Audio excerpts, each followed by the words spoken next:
Shalom, my name is Adam, and I welcome you to the parable of the vineyard.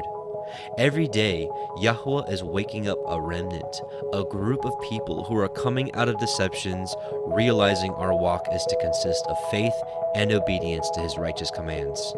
Each week, we read through and examine a portion of the Torah, allowing the Spirit of the Most High to guide, teach, and open our eyes and ears to the wondrous matters out of His law. Join us as we seek to be refined by His Word, preparing ourselves for the return of our King of Kings, being faithful and obedient, walking in His way, truth, and life.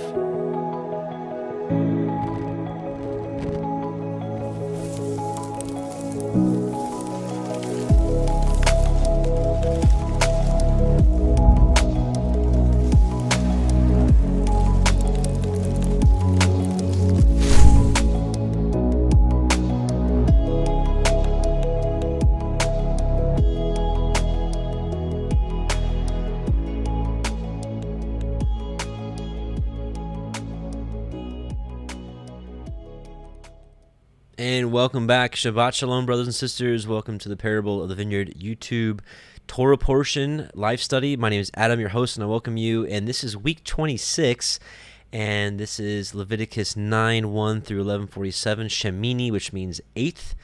A lot to go over. In this portion, we have more instructions for Aharon and his sons.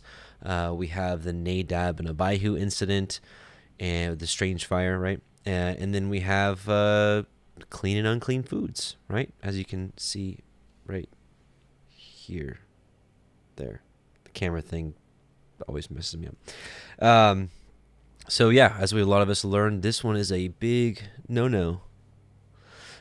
Which we'll talk more about here in just a little bit. But any case, let's get started actually with just a quick prayer and ask the Father to bless this gathering.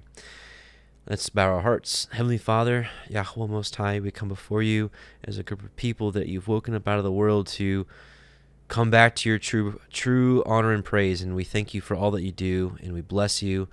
And we just ask that you open our eyes and ears to the wondrous things written in your Torah. Amen and amen. All right, shofar blast.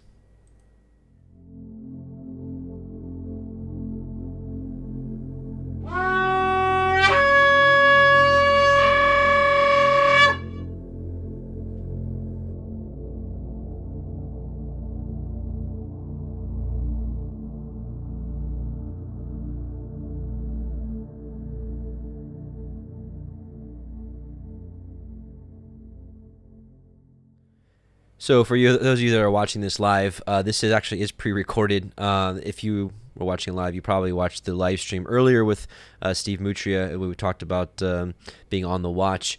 So if you hear the lawnmowers going on, it's not because people are mowing their lawn at nighttime in the middle of the night, which would probably be around 10 p.m. Central here in Southwest Missouri. But tonight I decided, since I pre-recorded the other one, why not pre-record the Torah portion so I can have a night with the family. So I'm doing that. So just full disclosure. So anyways, those of you that are watching this as a recording, doesn't matter to you anyways. So with that being said, let's get right into it. And we're going to go here to a screen share.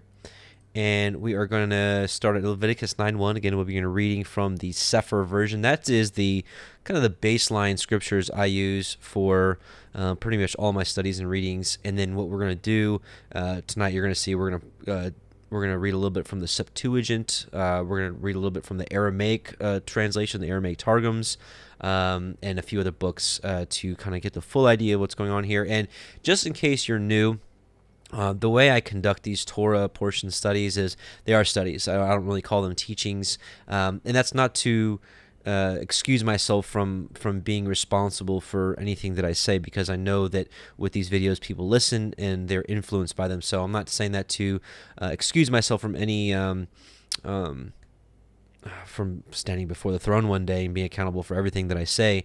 But just to let you know that I'm a student of the Torah. I don't claim to be some wise old teacher of the Torah that's been doing this all my life. I'm new to it like many of you, and I simply invite you to be my study partner and to go along each week and read the Torah portion.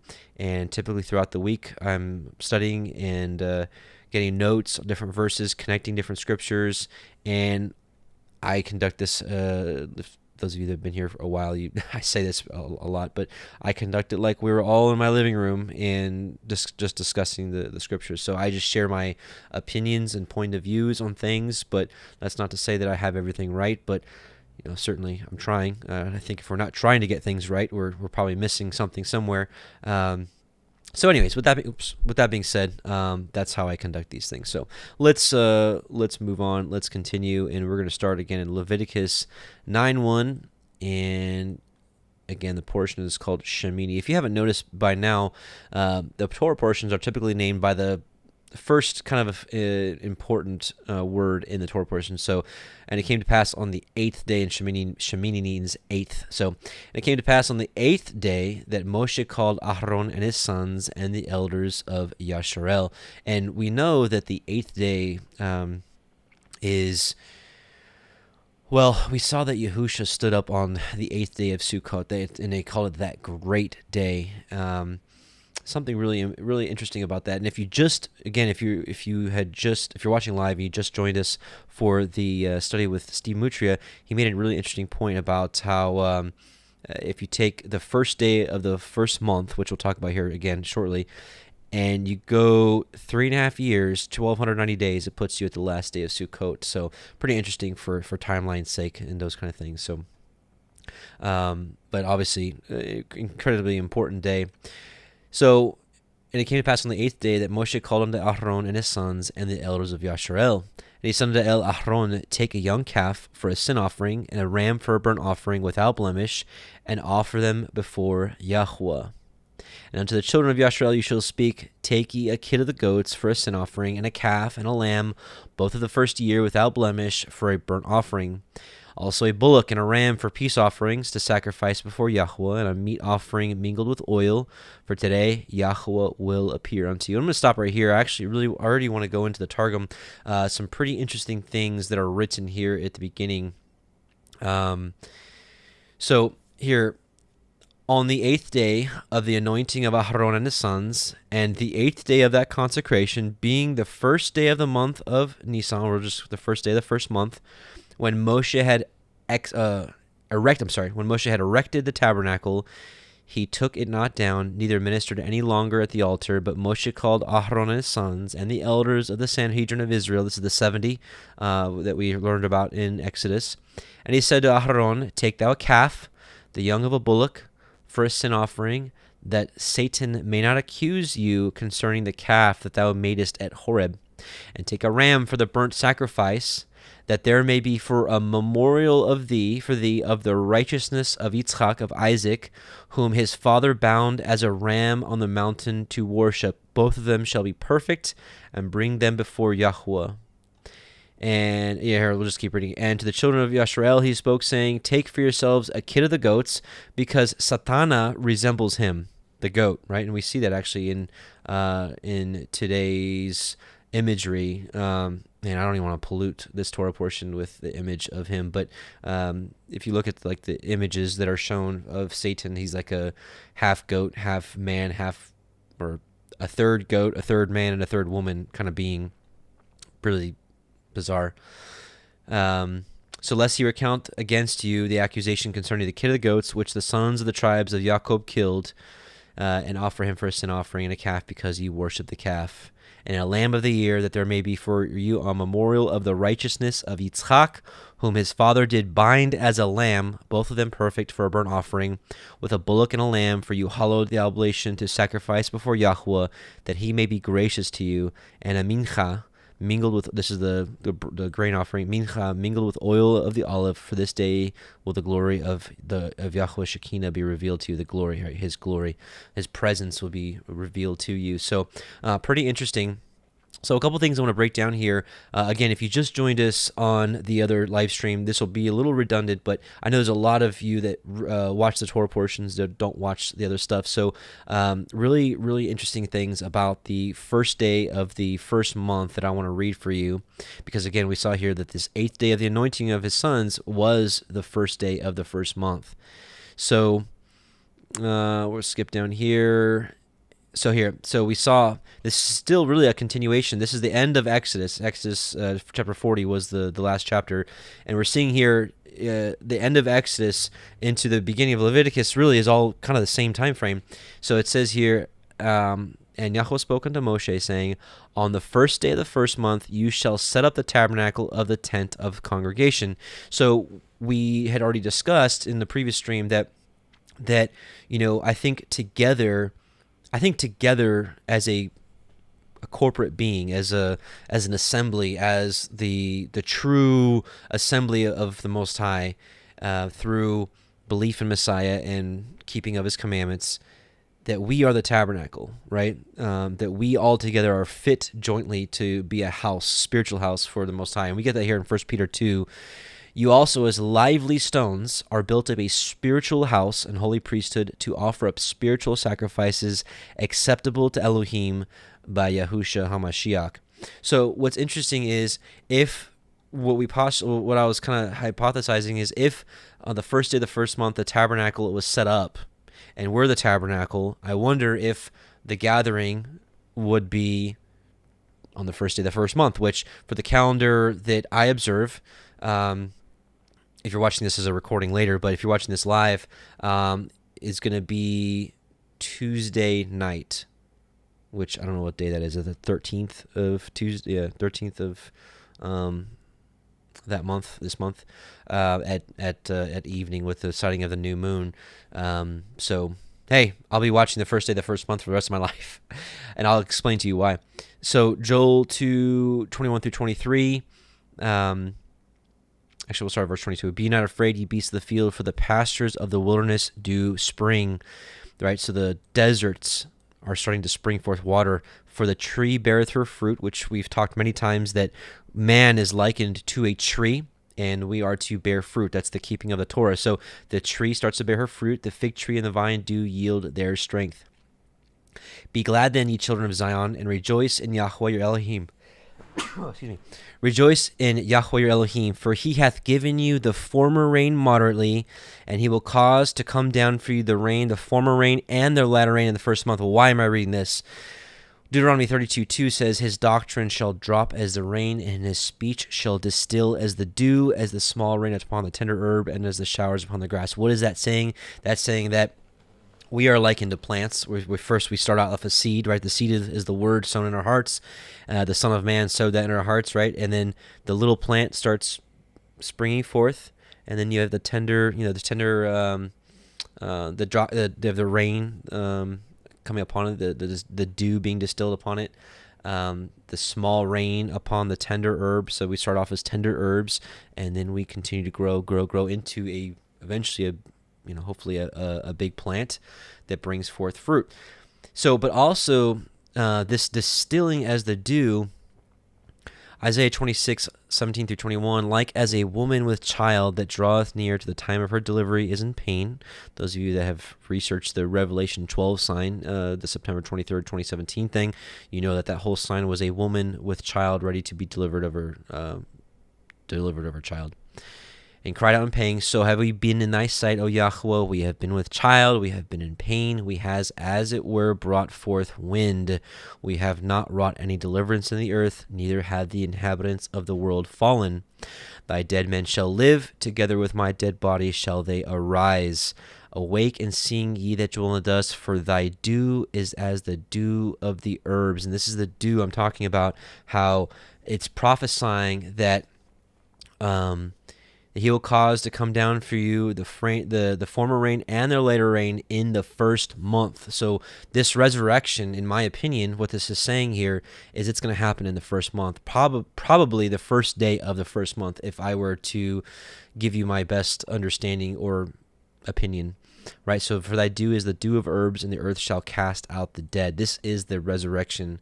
Come, my people, enter into your chambers and shut your doors about you. Hide yourself, as it were, for a little moment until the indignation be overpassed. And as Steve rightly pointed out, this is pointing to Passover, when they were supposed to stay indoors as the angel of death and his servants went out and killed all the firstborn. For behold, Yahuah cometh out of his place to punish the inhabitants of the earth for their iniquity. The earth also shall disclose her blood and shall no more cover her slain. So pretty interesting stuff about the first day of the first month, if you wouldn't say. And the other thing, the other reason why I believe that the first month is extremely important for being watchful and looking, as we talked about again earlier in the previous stream, is in the Septuagint, Jeremiah 31, which in the Septuagint is Jeremiah 38. It says, "Behold, I bring them from the north." This is the gathering. This is the great gathering we're waiting for. "Bring them from the north, and I will gather them from the end of the earth to the feast of Passover, and the people shall beget a great multitude, and they shall return hither." So when he gathers us, he's going to gather us to the feast of Passover. And as I said earlier, if he's going to gather us to the feast of Passover, he'd probably do it before Passover. And we know Passover is on the 14th day of the first month. So wouldn't the first day of the first month be a really good candidate? So just something to consider. And of course, my favorite passage in 2 Esdras, we see here, verse 38, that the sealing of the 144,000 happens. "Arise up and stand, behold the number of those that be sealed in the feast of Yahuah, which are departed from the shadow of this world." They're fleeing from the darkness of this world, "and have received glorious garments of Yahuah. Take your number, O Zion, and shut up those of yours that are clothed in white, which have fulfilled the Torah of Yahuah." And later on we see also that we see this great multitude, and there was a great man in the middle that was more exalted than everybody. And he asked, Ezra asked, "Who is this?" So he answered and said to me, "It is the Son of Elohim, whom they have confessed in the world." Then I began greatly to commend those that had stood stiffly for the name of Yahuah. So these people confessed Messiah, they stood stiffly for the name of Yahuah, and they kept his Torah. I don't know about you, but I want to be part of that group. So, all right. Last thing we saw also here in the Targum here that, right, so this offering here, that there may be a memorial for thee of the righteousness of Yitzchak, whom his father bound as a ram for the mountain of worship. And then later it also says as a lamb. So I want to read a little passage from the book of Jasher, chapter 23. We're going to start at verse 49. And this is an offering. This is the binding of Isaac. This is the offering up of Isaac that most of you have not seen before, unless you've read the book of Jasher. An interesting take on it, or an interesting view on it that we don't get to see in the canon. "And Abraham took up wood for a burnt offering and placed it upon his son Yitzchak, and he took the fire and the knife, and they both went to that place. And when they were going along, Yitzchak said to his father, Behold, I see here the fire and the wood, and where then is the lamb that is to be the burnt offering before Yahuah? And Abraham answered his son Yitzchak, saying, Yahuah has made choice of you, my son, to be a perfect burnt offering instead of the lamb. And Yitzchak said unto his father, I will do all that Yahuah spoke to you with joy and cheerfulness of heart. And Abraham again said unto his son Yitzchak, Is there in thy heart any thought or counsel concerning this which is not proper? Tell me, my son, I pray thee. O my son, conceal it not from me. And Yitzchak answered his father Abraham and said unto him, O my father, as Yahuah liveth, and as thy soul liveth, there is nothing in my heart to cause me to deviate either to the right or to the left from the word that he has spoken to you. Neither limb nor muscle has moved or stirred at this, nor is there in my heart any thought or evil counsel concerning this. But I am joyful and cheerful heart in this matter, and I say, Blessed is Yahuah, who has this day chosen me to be a burnt offering before him. And Abraham greatly rejoiced at the words of Yitzchak, and they went on and came together to that place that Yahuah had spoken of.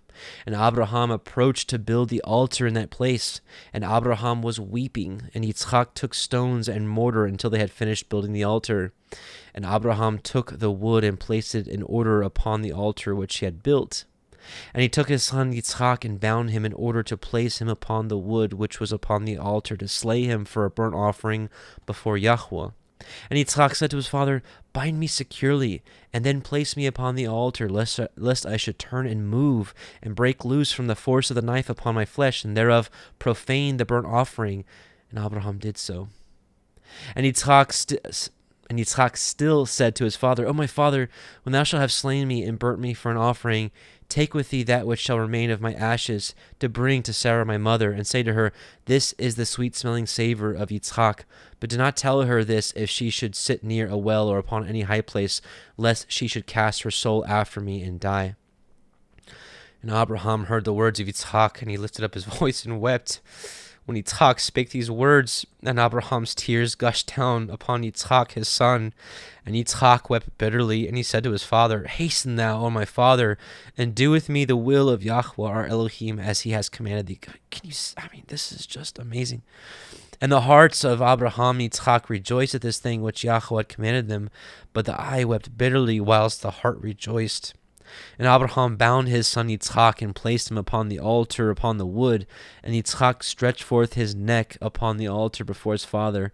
And Abraham stretched forth his hand to take the knife to slay his son as a burnt offering before Yahuah.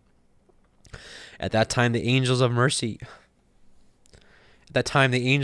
came before Yahuah and spake to him concerning Yitzchak, saying, "O Yahuah, thou art a merciful and compassionate king over all that thou hast created in heaven and in earth, and thou supportest them all. Give therefore ransom and redemption instead of thy servant Yitzchak, and pity and have compassion upon Abraham and Yitzchak his son, who are this day performing thy commands. Hast thou seen, O Yahuah, how Yitzchak the son of Abraham thy servant is bound down to the slaughter like an animal? Now therefore let thy pity be roused for them, O Yahuah." At that time Yahuah appeared unto Abraham and called to him from heaven and said to him, "Lay not thy hand upon the lad, neither do thou anything unto him, for now I know that thou fearest Elohim in performing this act, and in not withholding thy son, thine only son, from me." And Abraham lifted up his eyes and saw, and behold, a ram was caught in a thicket by his thorns. That was the ram which Yahuah had created in the earth in the day that he made the earth and heaven. For Yahuah, I don't know if you got that, but this is a foreshadow of Yahusha, that Yahusha would be a substitute, right? Yahusha would be a substitute for us all, for all of us have come short and all of us have sinned. And this is the ram which Yahuah created in the day that he made the heavens and the earth. For Yahuah had prepared this ram from that day to be a burnt offering instead of Yitzchak. And this ram was advancing to Abraham when Satan caught hold of him and entangled his thorns in the thicket, that he might not advance to Abraham, in order that Abraham might slay his son. And Abraham, seeing the ram advancing to him and Satan withholding him, fetched him and brought him before the altar. And he loosed his son Yitzchak from his binding, and he put the ram in his stead. And Abraham killed the ram upon the altar and brought it up as an offering in the place of his son Yitzchak.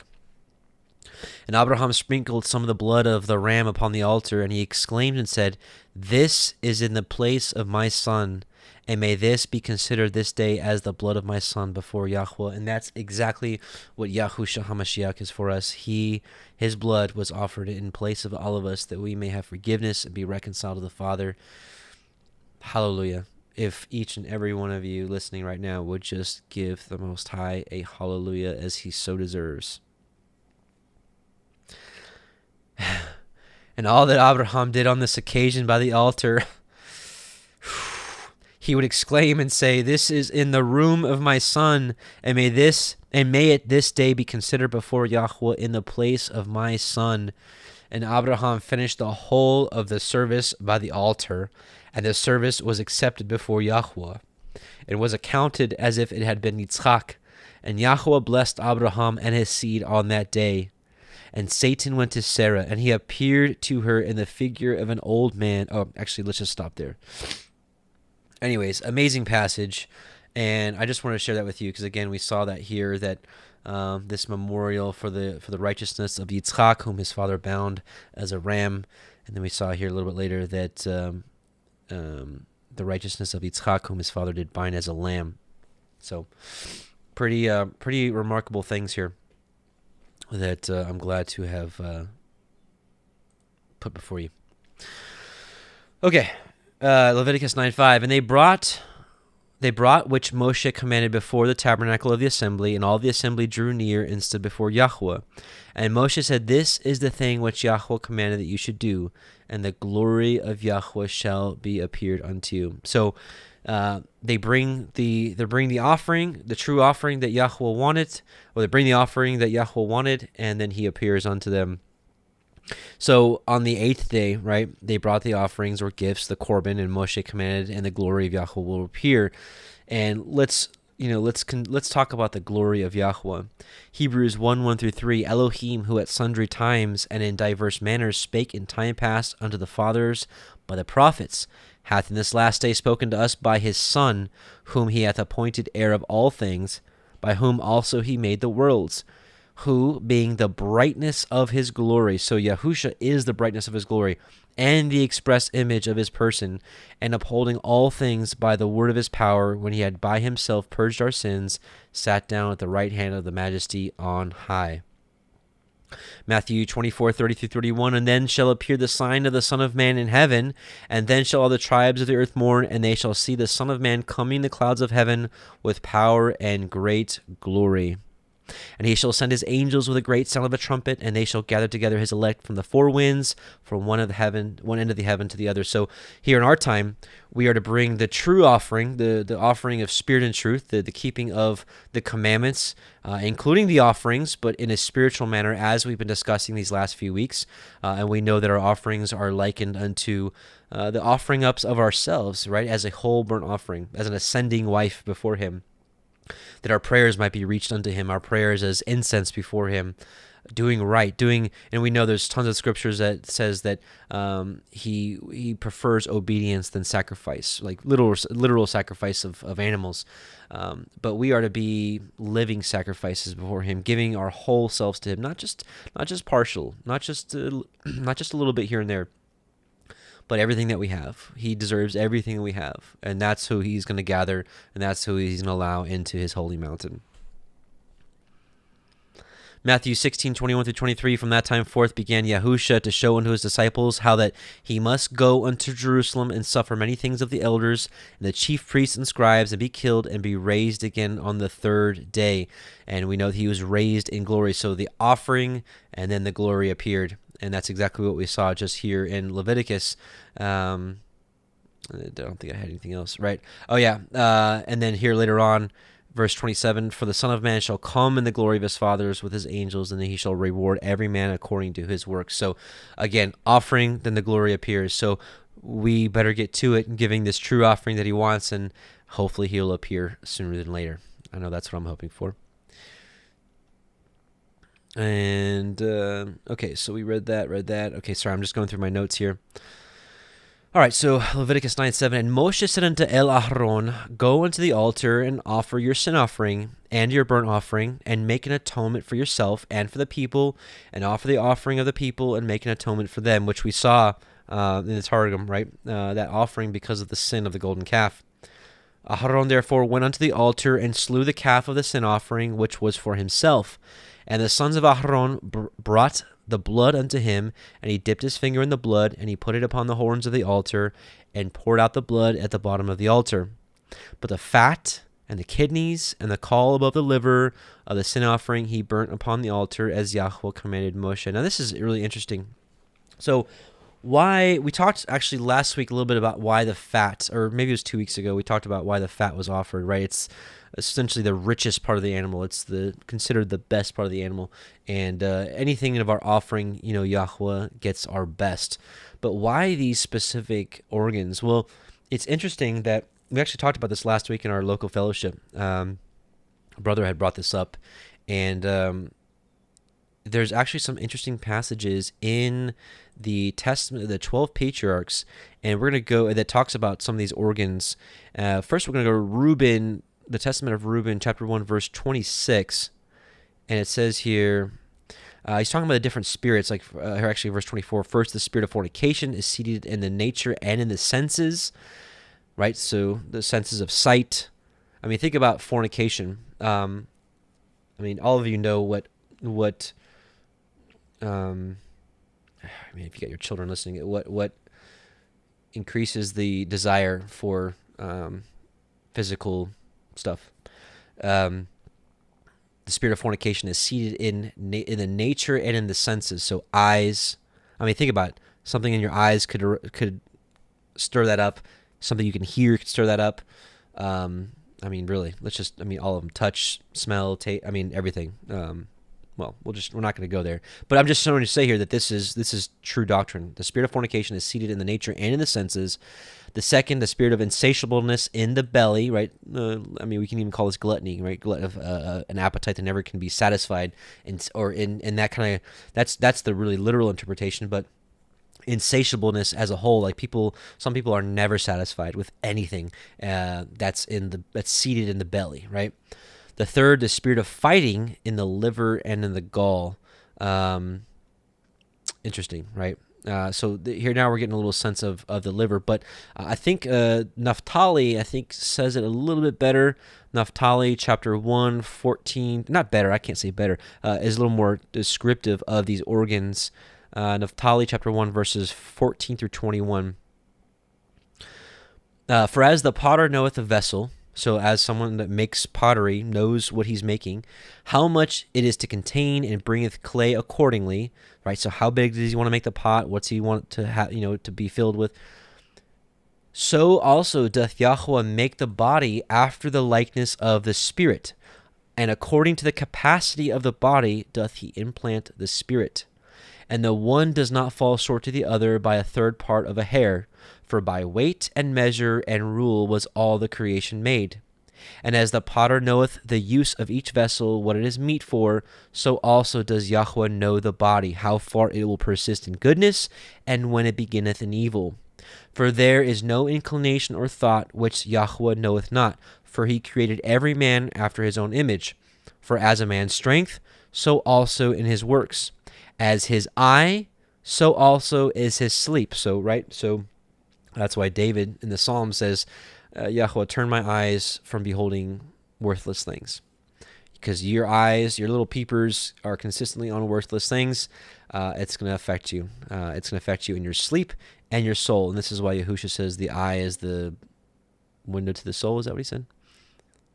No, the light of the body is the eye. No, that's a saying. That's a saying that the eye is the window to the soul. Yahusha said that the light of the body is in the eye, right? So what you behold, what you take in with your eyes becomes thoughts. Thoughts become words. Words become actions. So as his eye, so also in his sleep. As his soul, so also in his word, either in the Torah of Yahuah or in the Torah of Beliar, which is the Torah of Beliar, of Satan, his lawlessness. And there is a division between light and darkness, between seeing and hearing, so also is there a division between man, and between woman and woman. And it is not to be said that the one is like the other, either in face or in mind. For Elohim made all things good in their order, the five senses in the head. He joined on the neck to the head, adding to it the hair also for comeliness and glory.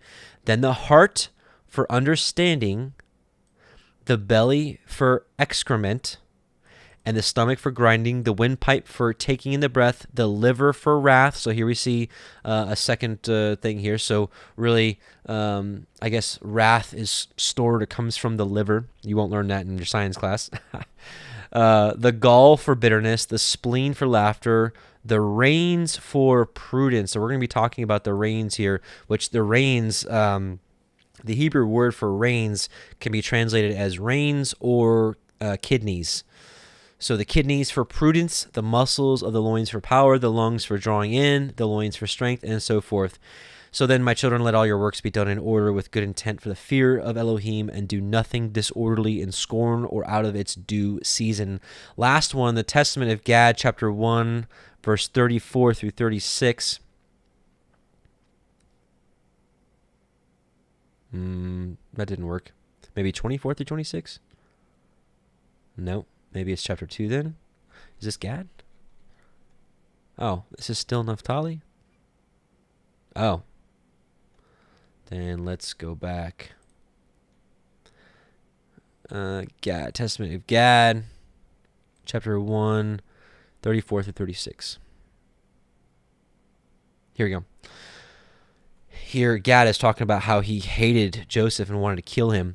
For Elohim brought upon me a disease of the liver, and had not the prayers of Yaakov my father succored me, it had hardly failed, but my spirit had departed.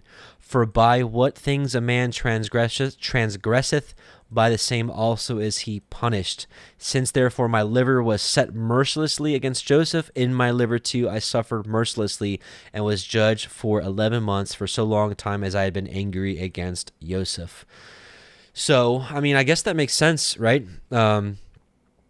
In so many different ways, but I guess we can talk about that quite some time. But let's stay on track. I want to talk more about, let's go back to my original point. Why was the kidneys and the caul of the liver offered on the altar before Yahuah? As it's like, think about it. If everything is offered before Yah, nothing is hidden, right? So if the liver is offered, if the caul above the liver is offered, but specifically here, what I want to get at here is the kidneys are offered, and I want to talk more about kidneys.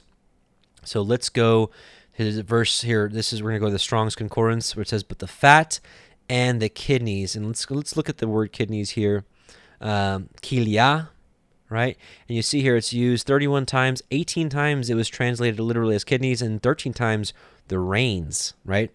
So the biblical usage is the kidneys, of course, which is a physical organ, which is a literal, the seat of emotion and affection, figurative, and right. So figuratively, the mind as the interior self. And here's a couple of uses of that. Let me show you here.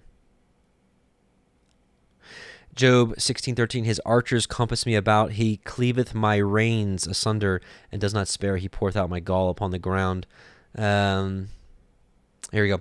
Psalm 7:9, oh, let the wickedness of the wicked come to an end, but establish the just. For the righteous Elohim trieth the hearts and the reins. I will bless Yahuah, Psalm 16:7, I will bless Yahuah, who hath given me counsel. My reins also instruct me in the night season. Psalm 26:2, examine me, O Yahuah, and prove me. Try my reins, try my kidneys and my heart. Psalm 73:21, thus my heart was grieved, and I was pricked in my kidneys, my reins. Psalm 139:13, for thou hast possessed my reins, my kidneys, thou hast covered me in my mother's womb. And there's a lot more. There's a lot more to examine. But really, I mean, if we can think about that, that's really the seat of your emotions and your inner being, your inner self. That is to be offered up before Yahuah. And I also, if we can just expand on that about prayer, really, what I've wanted to do over these last few weeks and still to come, all through Leviticus, is really examine our prayer life. Certainly we are to offer ourselves up as whole offerings to Yah. That means giving every part of our life to Him. That means putting nothing before Him. I had a dream last night a little bit about being tempted to put something before Him. And I'm thankful. I woke up, I was like, yes. In my dream, I was like, wait a minute, what am I getting ready to do? No. I want to put, it was the most random dream. I was apparently back in college, and I had to get some homework done, and for some reason I couldn't find my textbook. So it was Shabbat, and I went to go to the marketplace to buy a textbook. And as I was in the marketplace, I was saying to myself, no, it's Shabbat. What's more important, schoolwork or Shabbat? And I was like, Shabbat, right? And I walked out. So anyway, I don't even know why I shared that dream. I guess that maybe I had that dream just to share it here in this Torah portion, but that's not to declare my righteousness to or anything, but just an example that if we're faced with situations like that, which may seem super insignificant, I think everything is significant to Yah. I think at every corner in our life, we should put Him first, right? And that's a given. But what I'm getting at here, I'm getting long-winded, sorry. What I'm getting at here is our prayer life should offer up before Him our most inner being, confessing before Him our inner thoughts. Maybe some bad thoughts entered your mind, and maybe confessing those before Him. Maybe you're just our deep desire to be with Him for eternity, to be like David says, one thing I have asked of Yahuah, that I may dwell in his courts all the day of my life, dwell in his tent all of my life, or something like that. I'm paraphrasing, but our deepest desires, our innermost self, we should offer it before him, and we should include that in our prayer life, which again is, as we've, if you've been following along these studies the last couple weeks, that is our sacrifice. It's in Targums, Psalm. Oh, sorry. In Psalm 50.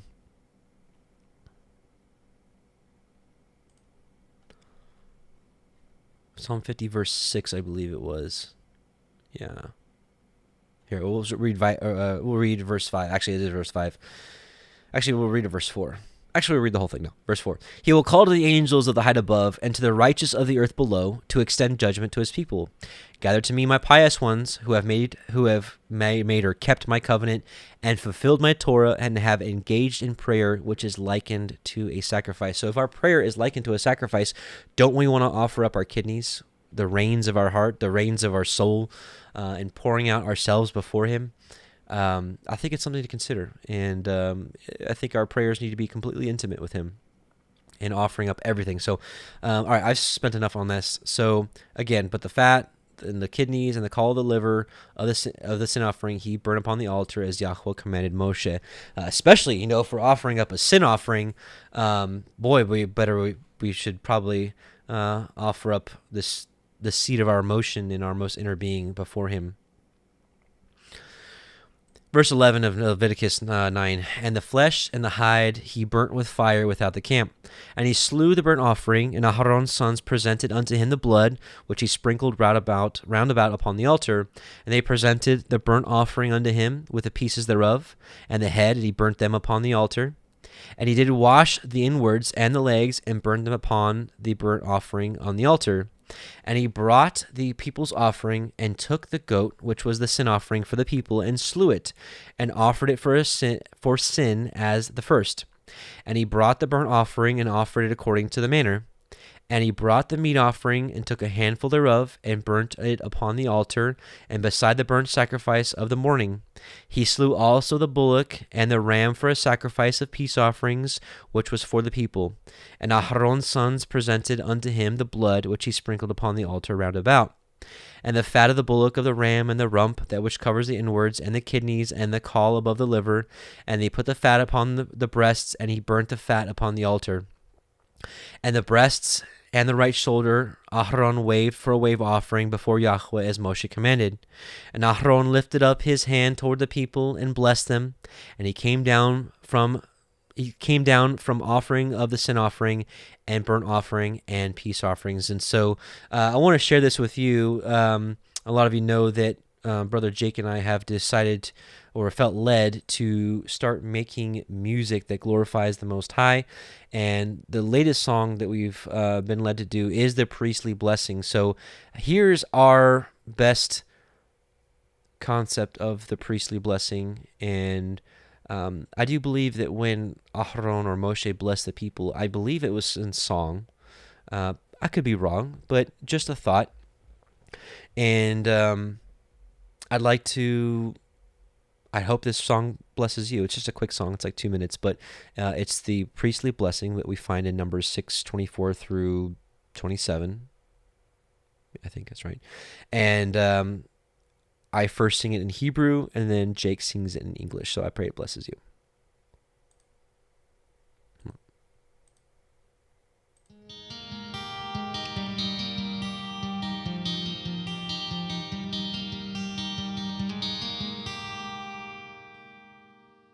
יברכך יחוה וישמרך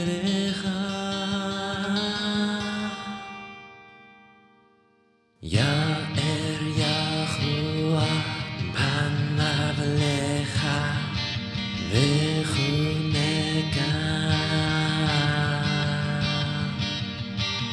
יישא יחוה פניו לך לך שלום, יישא יחוה פניו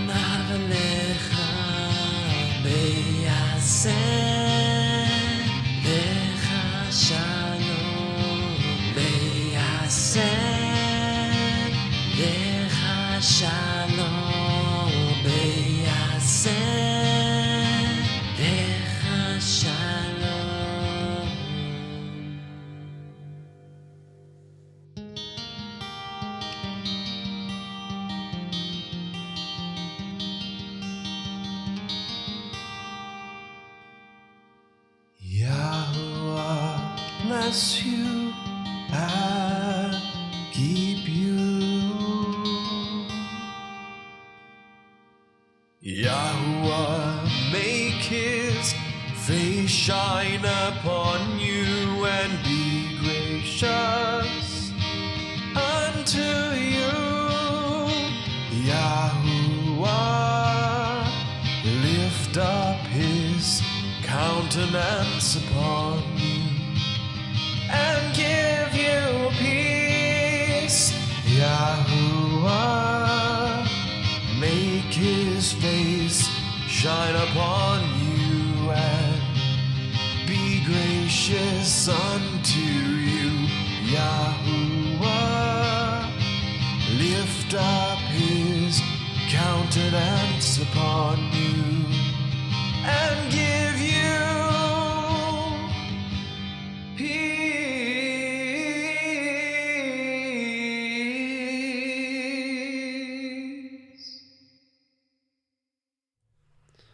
So, I pray that blesses you. Let's move on.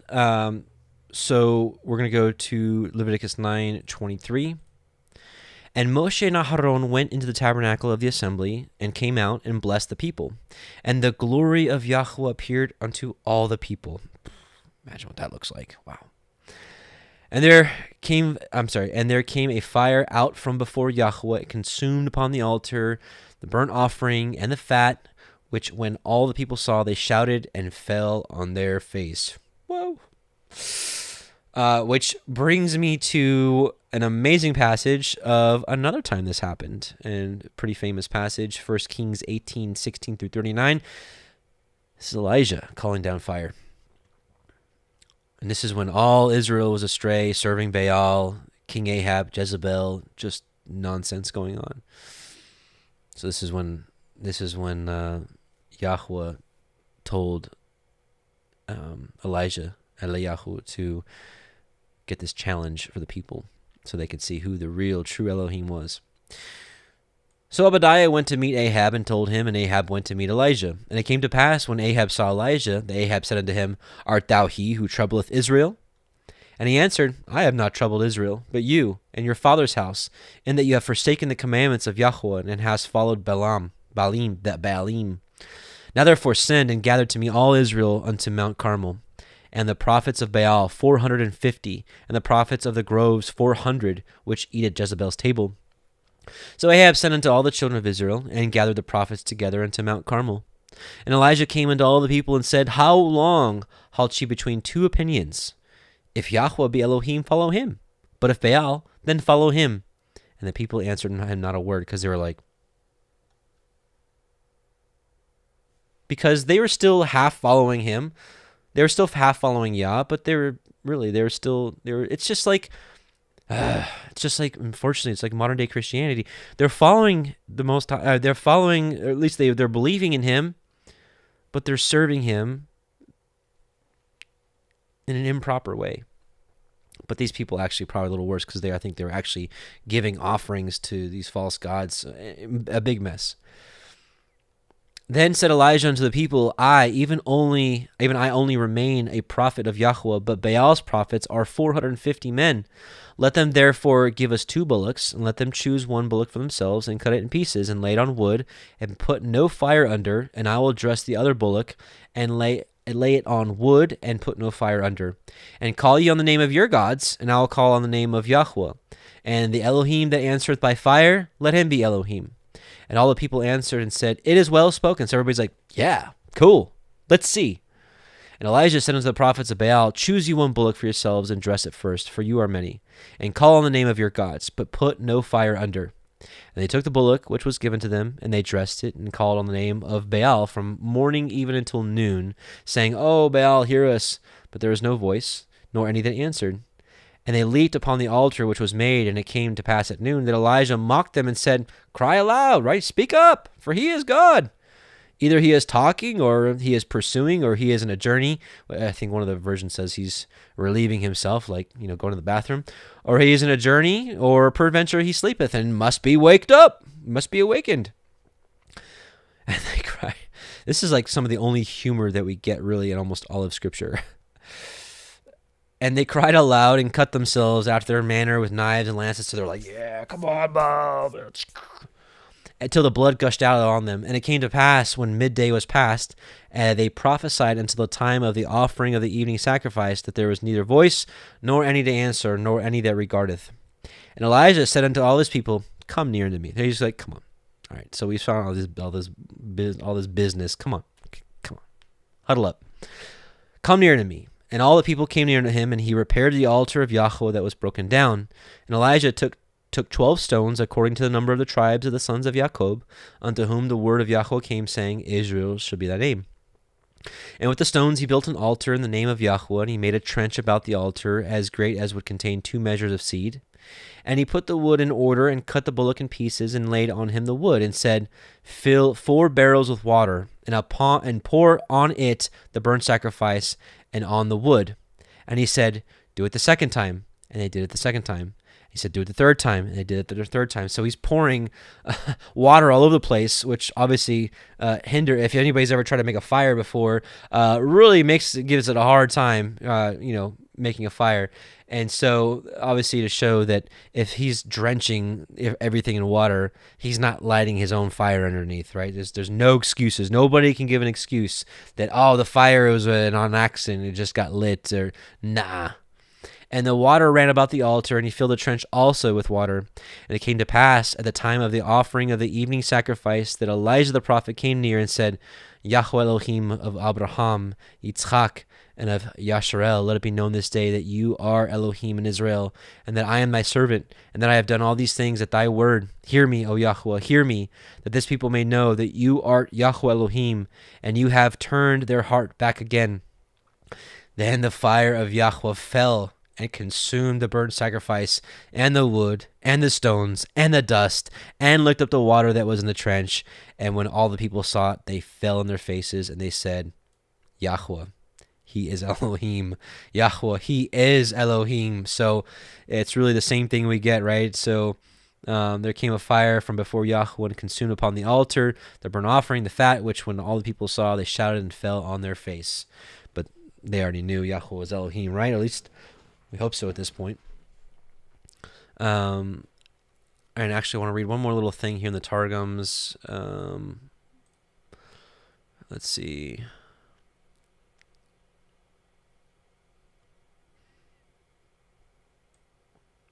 Okay, we're going to read here the last 2 sections here.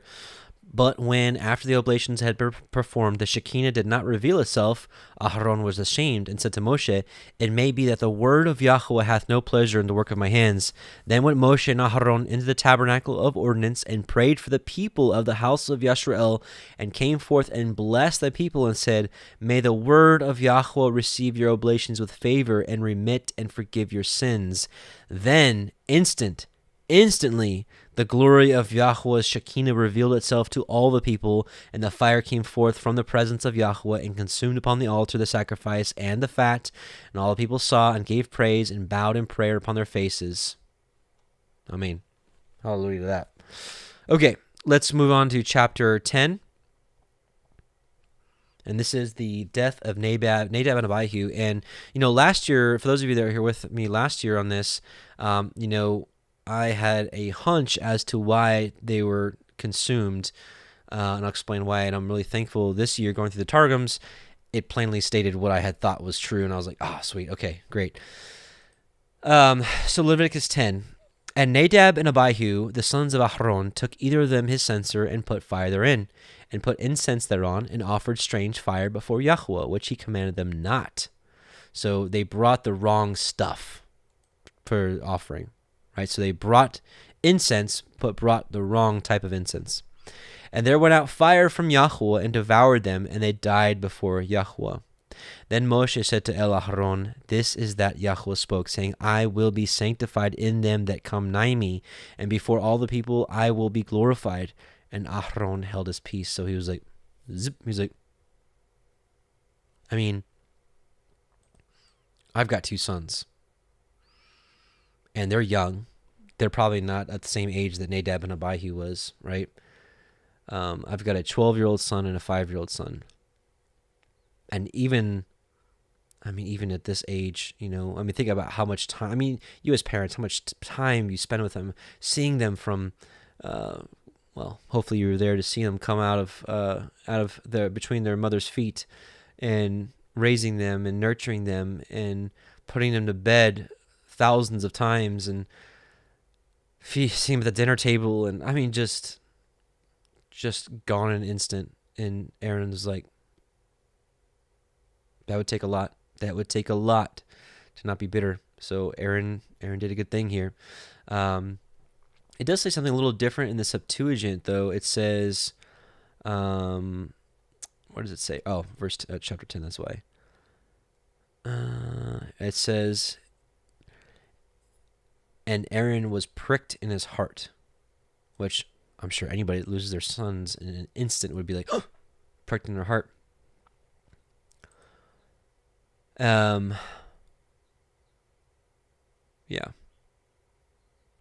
And we'll keep reading. Okay. And Moshe, this is Leviticus 10:4. Moshe called Mishael and Elishaphan, the sons of Uziel, the uncle of Aharon, and said unto them, come near, carry your brethren from before the sanctuary out of the camp.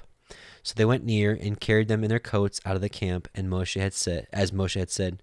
And Moshe said unto Aharon and to Eleazar and to Ithamar his sons, uncover not your heads, neither rend your clothes, lest ye die, lest the wrath come upon all the people, but let your brethren, the whole house of Yashrael, bewail the burning which Yahuah has kindled. Right? He's like, stay calm, don't freak out, don't bewail, let the house of Israel do it for them. You guys are in the tabernacle, you're holy, you're sanctified. And ye shall not go out from the door of the tabernacle of the assembly, lest you die, for the anointing oil of Yahuah was upon you. And they did according to the word of Moshe. Now, you would think that after killing two of Aaron's sons in an instant, that Yahuah would let him know why. And so, certainly, the transgression was they brought the wrong incense, period. Totally confirmed, no doubt about it. But why did they bring the wrong offering? Is it just because they forgot? I don't think so. I think they were, we'll see. And Yahuah spoke unto Aharon. So immediately after this happened, this is the first thing Yahuah speaks. Do not drink wine or strong drink, you or your sons with you, when you go into the tabernacle of the assembly, lest you die, which is what just happened to Nadab and Abihu. It shall be a statute forever throughout your generations. So when the priest is ministering in the tabernacle, it's not saying that priests can't drink wine or strong drink. They can, but not while they're ministering in the tabernacle. So I believe, what I hypothesized last year was that they got drunk, or maybe not even drunk, but maybe even, buzzed or whatever we call it, that they're just like, yeah, whatever, yeah, he commanded for this frankincense, but let's bring this instead. I think he might like this better. Right? Which they probably wouldn't have done if they weren't drinking. Because any one of you that have had more than, one or two drinks or glasses of wine, you know that your inhibitions are taken away. So you're more apt to do things you wouldn't normally do. So if they were apt to normally bring the correct offering and sacrifice or the correct incense at the right time, if they were a little inebriated, they'd have been like, he's good. He'll like this one even better. Right? Or I'm just, who knows what that really looked like. I'm just imagining what it could have been like, because I've had too much to drink before, and I know if I can look back and be honest in my life, I made some bad decisions, extremely bad decisions while I was drinking. And so, if we can just take this a step further, so I've been thinking a lot about this, and ever since last year and going through this portion, this is not a commandment, right? But if we're to be kings and priests, and if we are to offer up these sacrifices through Messiah Yahusha in the order of Melchizedek, if we're to be offering up sacrifices, which is praise, or do you think we should be doing that while we're drinking? I don't know. It's just something that I've decided not to do going forward. And it's just something to think about. I'm thinking about, we're a couple weeks out from Passover now. I'm thinking about Passover coming up, and we're gonna the people that are going there are gonna have wine. And I guess I'm just thinking that maybe before people start drinking, maybe that's when we pray and offer praise. But then again, maybe it's because I'm thinking to myself, well, if we're going to sing songs through the nights and be joyful, that's, singing to him is offering prayer. I'm just, again, I don't offer these Torah portions as teachings. I'm just having a chat with you like we were in my living room. And so I'm just thinking out loud.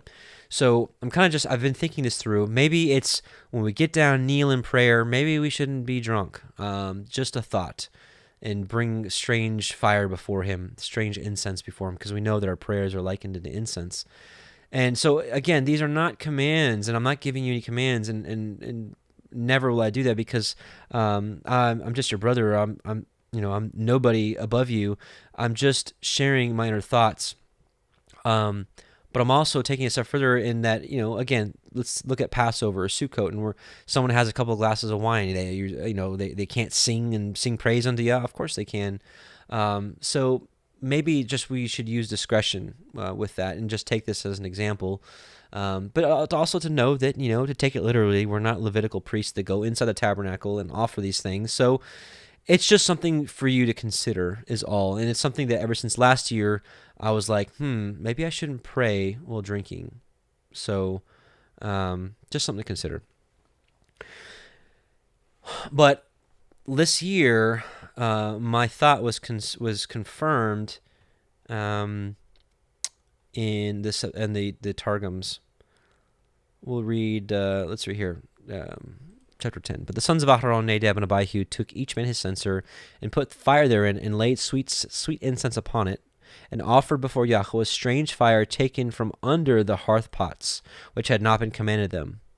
So maybe they brought the right incense, but they got the fire from the wrong place. And a flame of fire came out from before Yahuah with anger, and divided itself into 4 streams or lines, and penetrated their nostrils, and burned their souls, without destroying their bodies. And they died before Yahuah. And Moshe said, "This is that which Yahuah spake with me in Sinai, saying, In them who come near before me, I will have the tabernacle to be sacred, that if they be not heedful in the service of the oblations," right, if they're not careful to do exactly as I said, "I will burn them with flaming fire from before me, that in the sight of all the people I may be glorified." And Aharon heard and was silent, and he received a good reward for his silence, right? Instead of like just freaking out and be like, "Why did you kill my sons?" Or something that I think a lot of people would probably do. Like, "We're serving you, we were doing everything you asked, and you killed my sons." No, he was like, and Moshe called unto me. Okay, here, and Moshe said unto Aharon,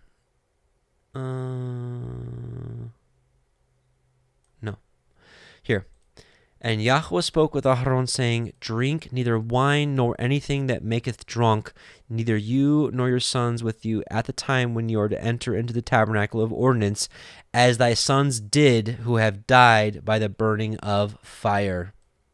It is an everlasting statute for your generations, and for the distinguishing between the sacred and the common, and between the unclean and the clean, and for teaching the children of Israel all the statutes which Yahuah had spoken to them by the hand of Moshe." So you're not going to teach my people, it says, you're not going to teach my people while you're drinking, and so that you know what's good and what's bad, what's clean and unclean, because for those that have several drinks, their capability of distinguishing between good and evil can be blurred, and judgment can be blurred, and inhibitions can be taken away. So I'm thankful that the Targums cleared this up for me. I've considered the matter settled in my mind that's what Nadab and Abihu did. Verse 10:10, "And that you may put difference between holy and unholy, and between clean and unclean, that you may teach the children of Yisrael all the statutes which Yahuah had spoken unto them by the hand of Moshe. And Moshe spoke unto Aharon, and unto Eleazar, and unto Ithamar, his sons that were left, Take the meat offering that remains of the offerings of Yahuah made by fire, and eat it without leaven beside the altar, for it is most holy. And ye shall eat it in the holy place, because it is your due, and your sons' due, of the sacrifices of Yahuah made by fire. For so I am commanded. And the wave breast and the heave shoulder shall ye eat in a clean place, you and your sons and your daughters with you, for they be your due, and your sons' due, which are given out of the sacrifices of peace offerings of the children of Yisrael.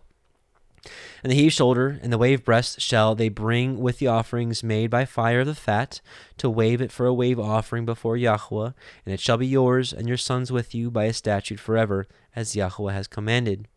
And Moshe diligently sought the goat of the sin offering, and behold, it was burnt. And he was angry with Eleazar and Ithamar, the sons of Aharon, which were left alive, saying, Wherefore have you not eaten the sin offering in the holy place, seeing it is most holy? And Elohim has given it to you to bear the iniquity of the assembly, to make an atonement for them before Yahuah? Behold, the blood of it was not brought in within the holy place. You should indeed have eaten it in the holy place, as I commanded.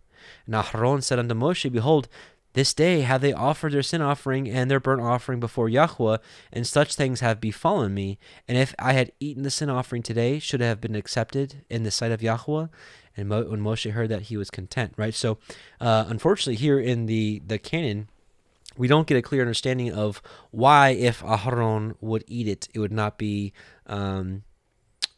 acceptable in Yahuah's sight. Well, in the Targums, we get the clue that lets us investigate a little further. And here, where is it?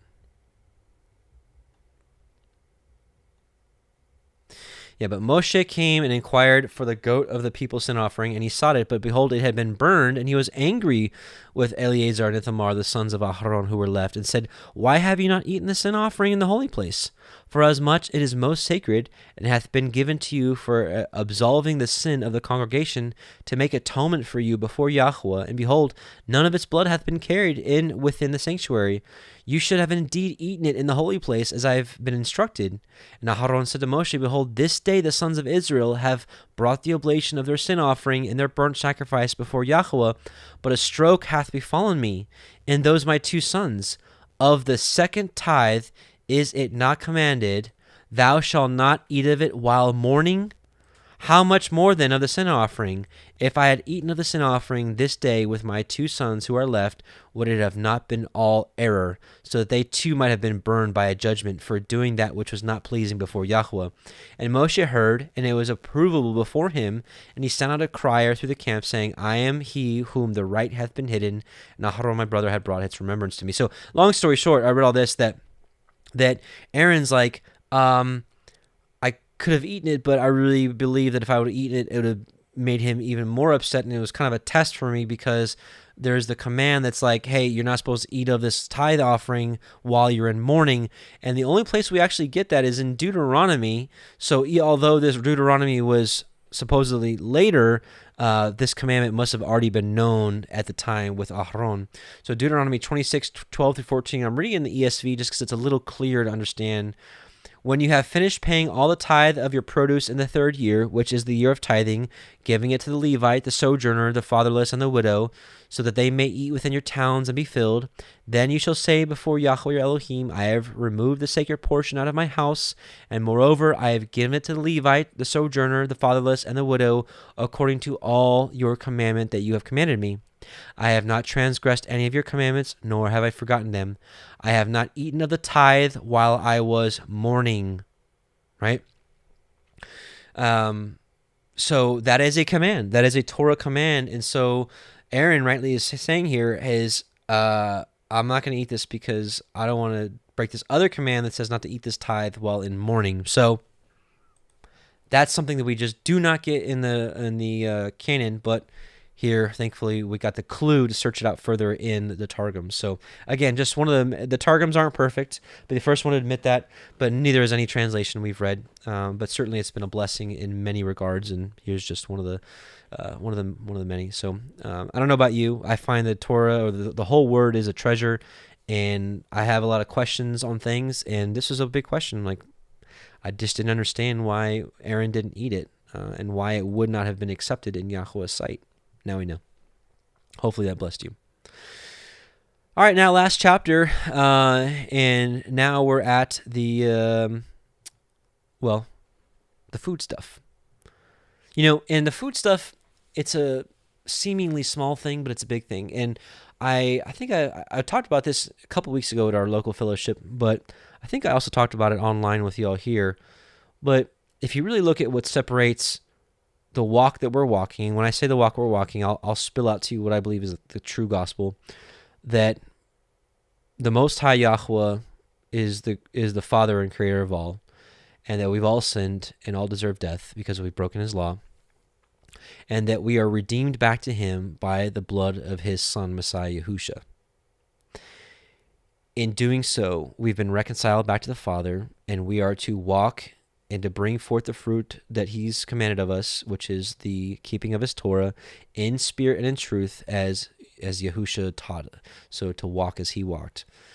So the difference between that walk and that gospel and that of the world, really, it breaks down to there's a lot of things you can talk about, but really there's 3 or 4 major things. Let's talk about it. Number 1, keeping His Torah, keeping His commandments, which really, if I could be honest, Yahusha did rightly so say that all the Torah is summed up in 2 commandments: loving Yahuah with all of our heart, soul, and mind, and loving our neighbor as ourselves. Now, that doesn't mean like just saying, "Oh, I love God, and I love my neighbors, and I would do good things and be nice to them." It expands in the commandments. The 2 commandments, the 2 greatest commandments, expand into the 10 commandments. The 10 commandments expand into all the specific commands of the Torah. But really, at the end of the day, I think most Christians would agree that the 10 commandments are good, but the one big place that they err is the Sabbath day, right? And so most Christians have been convinced, just because of traditions that were passed down through the years. The Catholic Church changed the day of worship from the last day of the week to the first day of the week. That's a big one. Another big one is the feast days. Most Christians celebrate the pagan festivals of the world, whereas people in our walk are celebrating the commanded feast days outlined in Leviticus and really all throughout Scripture. And then another big one is the food laws. Most Christians will eat anything because they believe through some bad doctrine and taking Scripture and twisting it that they can eat anything. And so that's really the big 3. The 10 Commandments, which we'll call the Sabbath day, the correct Sabbath day, the feast days, and clean and unclean food. That's really the big 3. There's a lot of other stuff we can talk about. You can talk about proclaiming His name and all those kind of things. But really, those are the big 3 of what's different, what sets us apart. And so the food laws do set us apart also to be holy. Because if we're a vessel for the Holy Spirit to dwell in, He doesn't want to dwell in a vessel that's constantly inhabited by unclean things. He doesn't. I mean, that's just what the Word says. So let's read Leviticus 11, and we'll talk a little bit about it. So Leviticus 11, and Yahuah spoke unto Moshe and to Aharon, saying unto them, Speak unto the children of Yisrael, saying, These are the beasts which you shall eat among all the beasts that are on the earth. Whatsoever parts the hoof, and is cloven-footed, and choose the cud among the beasts that ye shall eat. So parting the hoof, we know that cows, they have the hoof and it's split. Look at a cow hoof versus a horse hoof. So let's look at cow hoof. Right? So the cow hoof is split, right? Now, let's take a look at a horse hoof. Right? Not split. Let's look at a camel hoof. Oh, wait. The camel does. Okay. Bad example. Sorry. Let's look at a goat. Right? Split. Sheep. Right? So that's what this is talking about. So whatever parts the hoof and is cloven-footed, and choose the cud. Now, you can research chewing the cud on your own. Really, it's just a part of digestion. It's basically they eat stuff, and then throughout the day they bring it back up in their mouth and they eat it some more. It's really just a way of filtering the food. So, nevertheless, these are ye which nevertheless, these shall ye not eat of them that chew the cud, or of them that divide the hoof.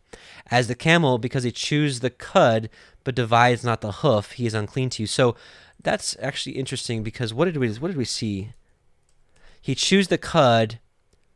Whoa, sorry. I don't know. Okay, never mind. So I guess the camel really doesn't have like a hoof. It's more of like, how did that happen? How did we look at it before and it was something different? Let me see if I can get a better, without gross stuff.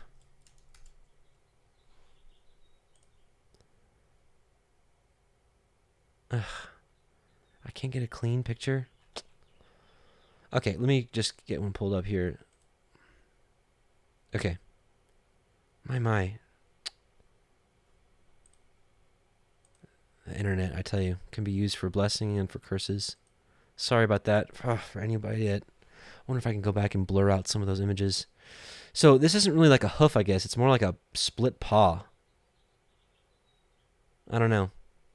Any case, either way, don't eat camel because the word says don't eat the camel. I don't know what to say. Okay, so... And the coney, because he chews the cud, but divides not the hoof, he is unclean to you.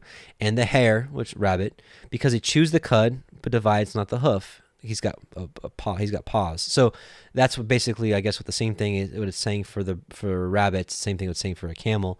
It doesn't really have a typical hoof. It's more the rabbit's more of a paw. And the swine, though he divide the hoof, and be cloven-footed. Yet he chews not the cud, he's unclean to you. They say, and let's talk about pork for a second, because let's be honest, pork is really the big offender here. I mean, even science will tell you how terrible pork meat is for you. If you want to find out something really gross, so if you want to share something with your friends, family, coworkers that, poke at you maybe because you stopped eating pork, or you're considering stop eating pork, look at the pork, meat, and soda experiment, and it will take anybody, it'll turn anybody's stomach. Long story short, there's like worms that like stay in the pork meat, but if you pour soda, it like draws them out. It is disgusting. But basically what they say is food that goes from pork's mouth, eating it, to out the other end takes about an hour. So you compare that to like a cow. It's got like 7 stomachs. I think I can't remember how long it takes. Like, I don't want to look it up because I don't want to bring up any more bad images. But look at how long it takes for a cow to digest its food from the time it goes for its mouth, the time it exits the rear. I think it's like a couple days or something, maybe 48 hours.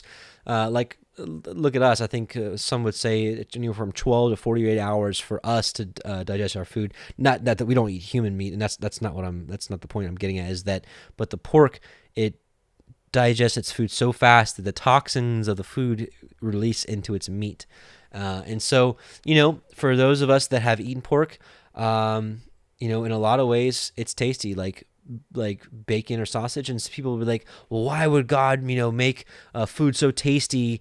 Well, maybe a big test to see if we'd follow him or not. Why does why is sexual immorality pleasing to the body? Maybe a big test for you, right? So of their flesh you shall. I'm sorry, I'm like reading like to you, right? Like you're the problem. I'm just sorry, I get animated sometimes. So, of their flesh you shall not eat, and of their carcass you shall not touch. They are unclean to you. These shall ye eat of all that are in the waters. Whatsoever has fins and scales in the waters, in the seas, and in the rivers, them ye shall eat. And all that have not fins and scales in the seas and in the rivers, of all that move in the waters, and of every living thing which is in the waters, they shall be an abomination unto you. They shall even be an abomination to you. You shall not eat of their flesh, but you shall have their carcasses in abomination. So why? So let's look at the things that have fins and scales in the sea. So like a shark does not have, it has fins, but it does not have scales. Why? Because sharks are predators, and you'll notice that we don't eat food. We don't eat food. We don't eat predators. We don't eat like lions. We don't eat tigers. We don't eat cheetahs. We don't eat vultures, as we'll see, because they kind of just sometimes eat anything. And it's not always just about what they eat, their diet. But like clams, oysters, these are things that don't have fins or scales. They are like shrimp. They're like shrimp. They eat poop at the bottom of the ocean. They're like the ocean's cleanup crew. They keep it clean. They eat poop and stuff. It's just like, what is it? Is it carp? Is it carp that eats the poop along the bottom? Lobsters, right? They just eat poop and stuff. I think lobsters eat other things. Lobsters and crabs eat other things, but they're basically the cleanup crew, and that's what the pig is. Ask any farmer about what a pig does. Pig's the cleanup crew. They eat whatever. Now, we'll get into the birds here in a sec, but some people would say, oh, well, that's why chickens are unclean. But sometimes it's not always just about what they eat, right? Because a chicken has a crop, which is a total filtration system for the stuff that they eat. Some people would also say that the chickens are unclean because they part not the hoof because they have webbed feet. But we have to realize is there's each sections. So what we set up here, so the first section was, these you shall eat among the beasts that are of the earth, right? Whoever parts the hoof and is cloven-footed and chews the cud. So it's talking about parting the feet. So people would say that like ducks and chickens are unclean because they have webbed feet. They don't spread or split the hoof. But beasts of the field are different than fowls. Birds are different. They were actually even created on different days. On day 5 was the water dwelling creatures made, and the fowls of the heaven. Day 6 was when the beasts of the field were made. So if I'm jumping all over the place, I apologize. I'm kind of just sharing with you my inner thoughts. So this commandment to part the hoof is for beasts of the field. It's not for chickens or ducks. So again, all that have not fins and scales in the sea. So things like catfish. Catfish have fins, but they don't have scales. Some people would say that tuna doesn't have scales, but I'm here to tell you they do have microscopic scales. Most fish, some people say cod doesn't, but it does. Salmon, of course. Most of the fish of the seas have fins and scales, but like swordfish doesn't. Sharks don't. What else? What else are the common? Of course, all the mollusks. Crab, lobsters. No, those are no-go. They don't have fins and scales. Oysters, clams, and again, you might say to yourself, "Oh, well, they're so tasty." Sure, they are. I used to love scallops. Scallops was my favorite thing. It was like the sea marshmallow, right? Crab. Take crab and dip it in butter. It's tasty. But listen, this is a test for us. Are we willing to give up things that Yah says are not good for us, are not clean for us? And pork is the easiest one to look at. It's terrible for you. It's carcinogenic. Its meat is like cancerous to you. We wonder why so many people are dying of cancer because, what is it? I think you can look it up yourself. I think pork is 70% of all meat that is consumed on this earth is pork. And we wonder why everybody's dying early because they're not listening to Yah. So, while we grew up to be taught, or some of us grew up to be taught, I wasn't, but some of us grew up to be taught that you can eat anything you want, that, thus, the Messiah declared all foods clean, as we read it in Mark 7:6, I think, that was added to, you won't find that in the KJV or older translations, but you'll find that in translations from like the mid 1800s and sooner, because that was part of the Westcott Hort revision. So like you'll see here like Mark 7 here we go, Mark 7 here we go. See, since it enters not in his heart but his stomach and is expelled. See, here's some parentheses, thus he declared all foods clean. You see it's in parentheses because that was added to the text. So this is Mark 7:19. Let's take a look at this in the KJV.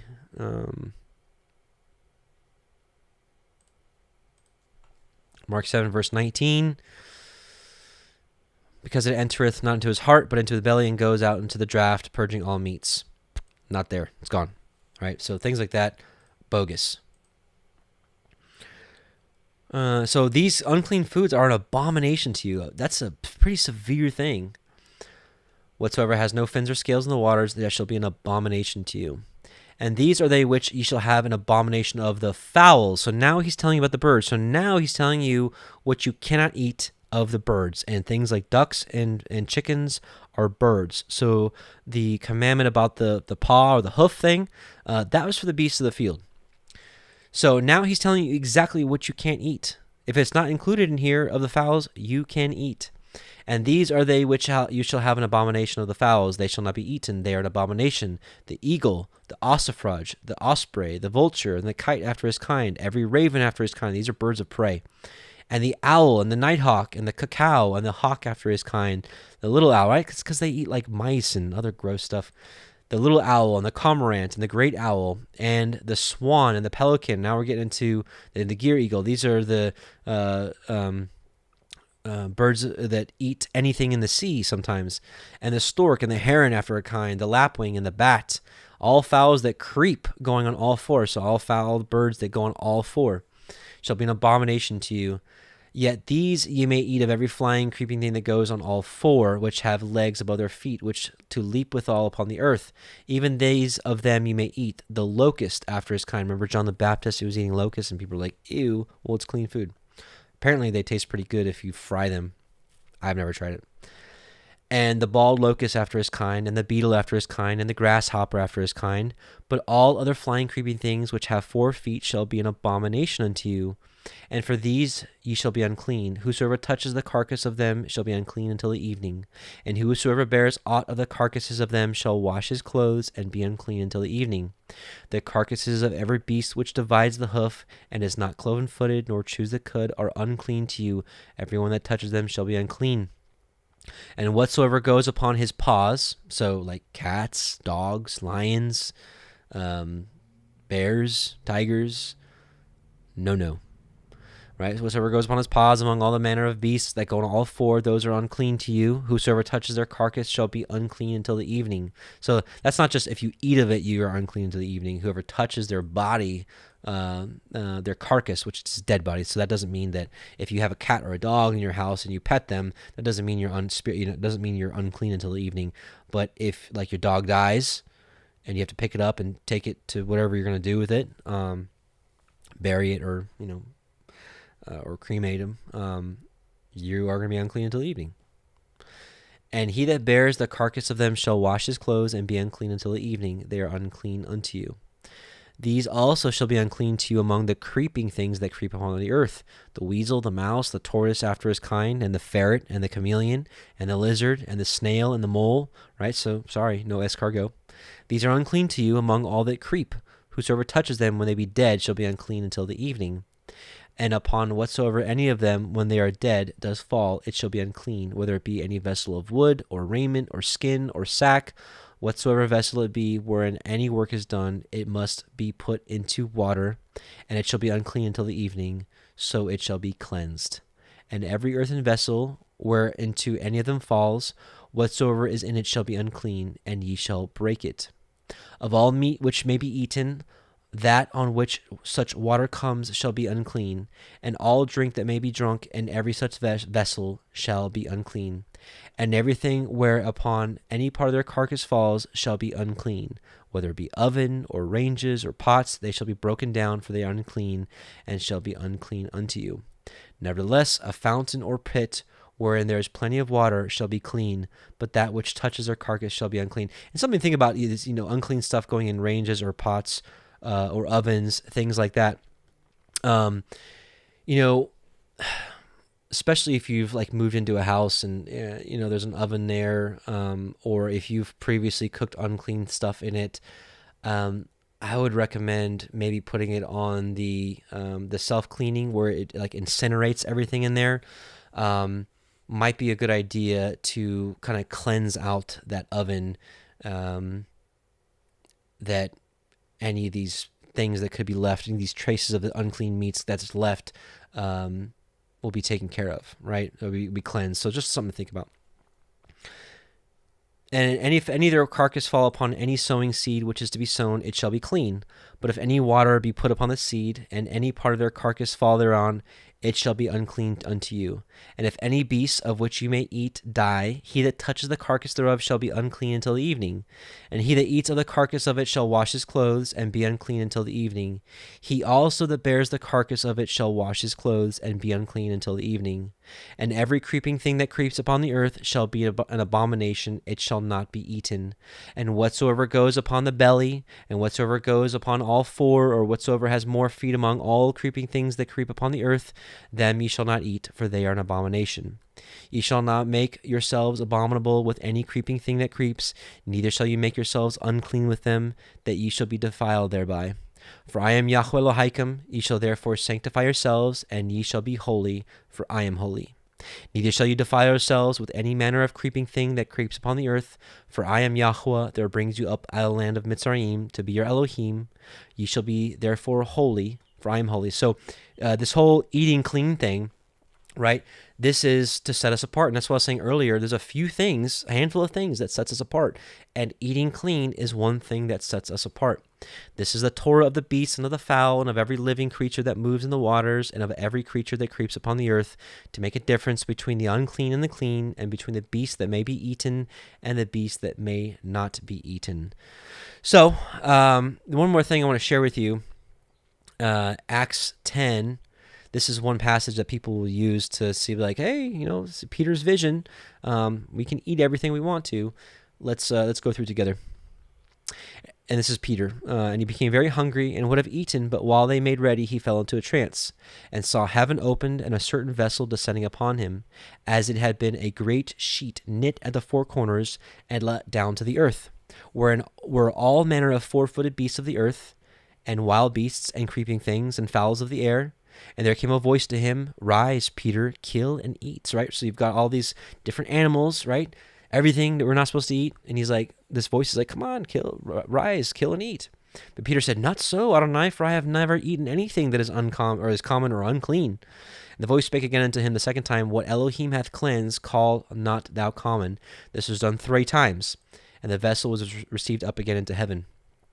Now, while Peter doubted in himself what this vision which he had seen should mean, behold, the men which were sent from Cornelius had made inquiry for Simon's house and stood before the gate. Now, let's reason with each other that Peter's like, I don't know what this means. So, if we can use some reasoning here.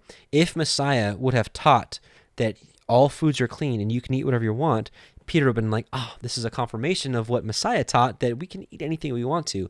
But Messiah didn't, and so that's why Peter was like, I don't get this. So let's skip down a little bit here. This is when he goes to Cornelius' house, who is a Gentile. And let's see. And as Peter was coming in, Cornelius met him and fell down at his feet and worshipped him. But Peter took him up, saying, Stand up, for I myself am also a man. And as he talked with him, he went in and found many that were come together. And he said unto him, You know that how it is an unlawful thing for a man that is a Jew to keep company or come into one of another nation. But Elohim hath showed me that I should not call any man common or unclean. This is what the dream was about, the animals and creeping things that all represented people. Therefore came I unto you without gainsaying, as soon as I was sent for. I asked therefore, What intent ye have for me? And Cornelius, let's see.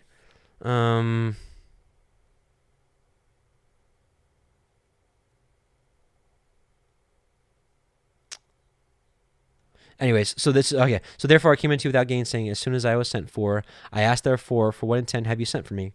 And Cornelius said, 4 days ago I was fasting until this hour. At the 9th hour I prayed in my house, and behold, a man stood before me in bright clothing. And said, Cornelius, thy prayer is heard, and thine alms are had in remembrance in the sight of Elohim. Send therefore to Joppa, and call hither Simon, whose surname is Peter. He is lodged in the house of one Simon a tanner by the seaside, who, when he cometh, shall speak unto thee. Immediately therefore I sent to thee, and thou hast well done that thou art come. Now therefore are we all here present before Elohim to hear all things that are commanded of Elohim. Then Peter opened his mouth and said, Of a truth I perceive that Elohim is no respecter of persons, but in every nation that feareth him and worketh righteousness is accepted of him. And this is the interpretation of the dream. Did he keep going here? I can't remember. Why did I stop it there?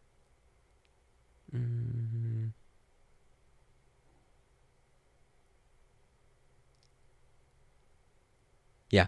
Okay. So, anyways, that's what this common or unclean, right? Saying, not so. And the voice spoke to him, saying, What Elohim has cleansed, call not thou common. And that's what he says over here. But Elohim has showed me that I should not call any man common or unclean. So this whole passage that people use to justify eating whatever they want, well, it's truly about all people have been cleansed, ready to be received of Elohim in repentance and through the belief of Messiah Yahusha and to keep his commandments. So with that, brothers and sisters, I pray that some of this might have been a blessing for you, but most importantly, I pray that this was a blessing for the Most High, that people came together to want to read his scriptures and to learn and to grow, and even for those of you watching this as a recording, for you the same as well. So with that, we're going to end with the blessing and one other song called Seek Ye My Face, a new song that Brother Jake and I, our band name is Simply Prodigal, we released this week? Yeah, earlier this week. So with that, we'll just end in a quick prayer and end with those two songs. Heavenly Father, O Yahuah, we come before you in Yahusha's name, and we thank you for waking us up out of this world. We thank you for sending your only Son, whose blood is in place of us, and we thank you for this offering, for his offering, and we thank you for cleansing us of our sins. We thank you for showing us the goodness of your Torah, and we pray that you continue to help us to walk in it, that we may understand your word and to be more obedient to you as you've called us to be, and to be set apart, O Yahuah. We thank you for the Shabbat, the day that we truly rejoice in each week. We rejoice in you every day, especially this Shabbat. And we love you and thank you for all things that you provide. In Yahusha's name, Amen. Shabbat Shalom, brothers and sisters.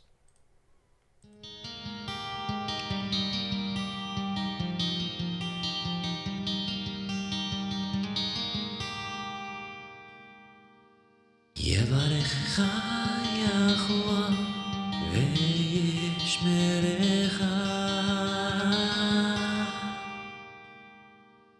Ya'er Yahuah panav lecha v'chuneka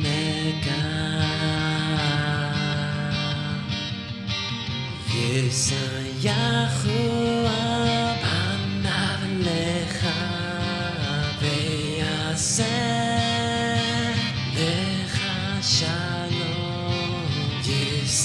Yahuah panav lecha v'yaseh lecha shalom v'yaseh lecha shalom v'yaseh lecha shalom.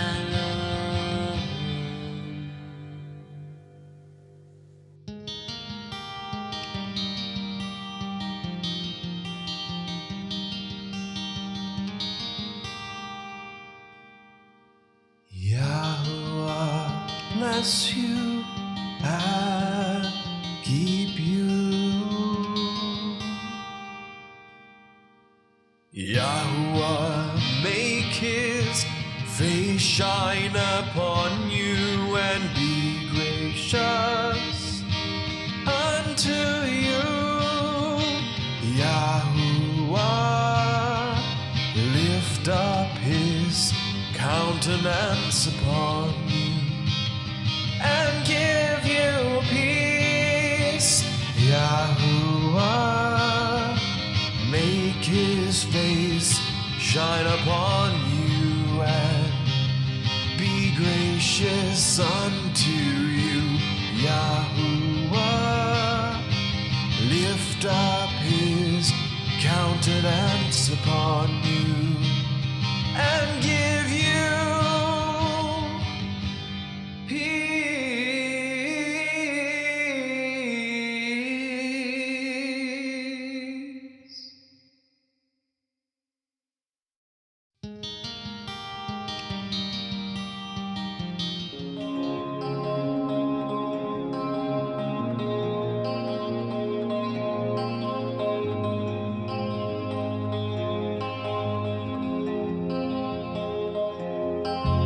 Blessed are you, Yahuah Szavát.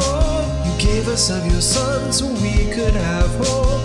Taught us how to walk in spirit and in truth. He is the vine, through him we bear fruit.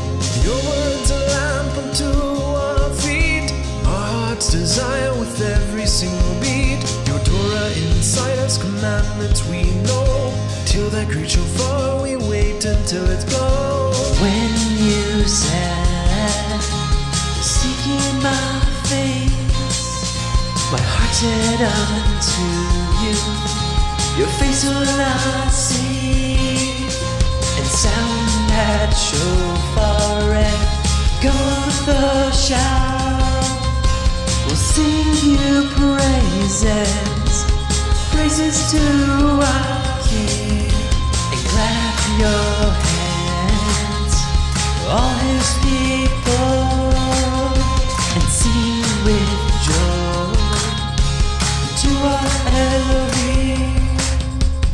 We're at the end, and surely we know the world is filled with lies, vanities, and woes. The people that seek Him turning to His way, leaving Babylon, Yahusha, don't delay. Hearken, O His people, His doctrine drops His rain, keeping the commandments lest you walk in vain. His Torah is no burden, no matter what you're told, sweeter than honey and worth more than gold. When you said, seeking my face, my heart's set unto you.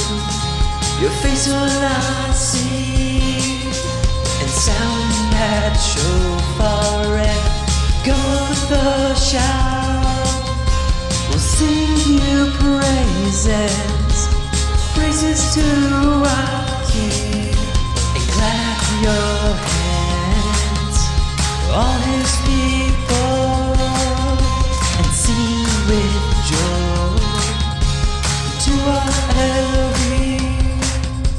Standing on Mount Zion, singing that new song, Yahusha and His chosen, to Him we belong. Worthy is the Lamb, for He who was slain, made us kings and priests, by Him we shall reign. Open ye the gates for those that keep the truth. You'll give us lasting peace, our minds are stayed on you. Striving to shine bright like your menorah, walking in the way, the truth, your Torah. I'll never go back. Never go back. I'll never leave you. Never leave you.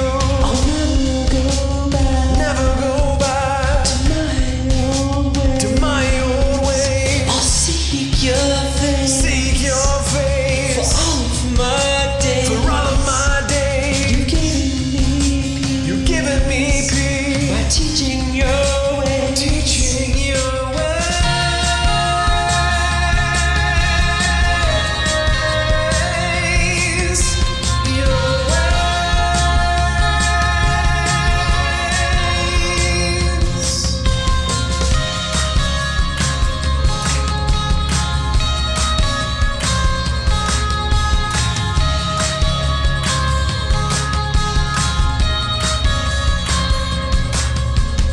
When you said, seeking my face, my heart's set unto you.